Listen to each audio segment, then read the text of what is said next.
नगरपालिकेचा जो निवडणुकीचा जो कार्यक्रम आहे तो जाहीर झालेला आहे। त्याच्यामध्ये आरक्षण जे असतं वेगवेगळ्या प्रवर्गांचं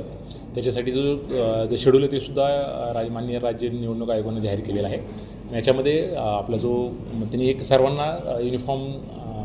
जे महानगरपालिका आहेत त्यांना लागू केलेलं आहे। त्याच्यामध्ये सोलापूर महानगरपालिकेसाठी 4 तारखेला त्यांनी जी सोडत आहे ज्याच्यामध्ये आपल्याला आपण म्हणजे आता जे काही 4 तारखेपर्यंत आपल्याला आयोगाकडे ते सबमिट करायचं आहे आणि आपल्याला जे सोडत जे आहे ते सोडत त्यामुळे सर्व आपण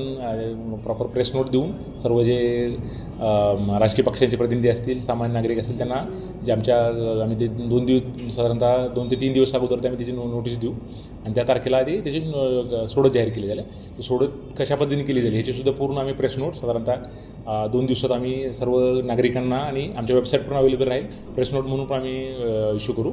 आणि मीडियाने जनरल नागरिकांनासुद्धा ती वाचता येईल की ती प्रक्रिया कशा पद्धतीनं राबवली जाते। म्हणजे SCचं रिझर्वेशन कसं होतं STचं कसं होतं नागरिकांचा मागास प्रवर्ग किंवा OBC ज्याला आपण जनरली म्हणतो ते सुद्धा कसं होतं। त्याचबरोबर महिलांचं रिझर्वेशन पण असतं महिलांचे रिझर्वेशन करताना ते वॉर्ड कसे राखीव ठेवले जातात ते सुद्धा आपण ती प्रक्रिया आम्ही तुम्हाला शेअर करू। त्यानंतर दुसरा जो आमचं जे याद्यांचा जो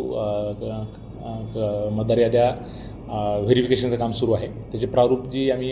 यादी जी आहेत ती साधारणतः मी 6 तारखेला मी पब्लिश करत आहोत। सध्या त्याचं छाननीचं काम सुरू आहे। आमचे वेगळे जे प्रॉपर टॅक्स डिपार्टमेंटचे लोक आहेत घरोघरी जाऊन ते लोक कुठं राहत आहेत ते कुठल्या वार्डमध्ये येत आहेत त्याची नोंद करतात त्याचं कंट्रोल चार्ट वगैरे बनवलं जातं आणि लवकरच आम्ही ते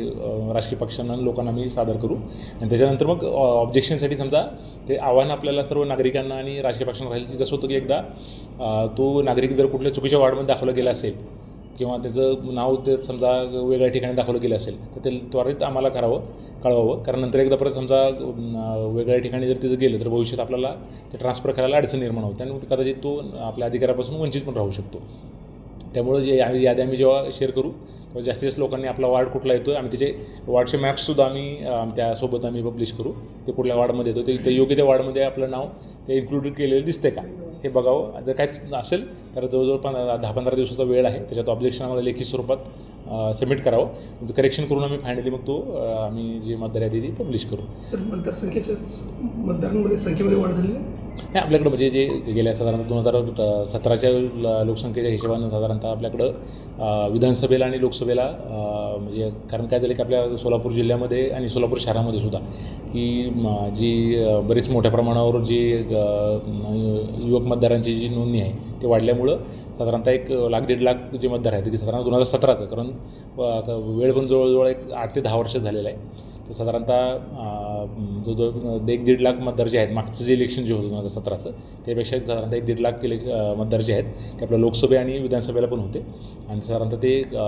नॅचरल प्रगतीमुळं हे जे आपल्याला जे एवढे मतदार आपल्याला आहेत आणि जे काही त्यानंतर पुढच्या टप्प्यामध्ये एकदा आमचे मतदार यादी पब्लिश झाल्यानंतर मतदान केंद्र आयडेंटिफिकेशनचं सुद्धा काम आमच्याकडून होणार आहे।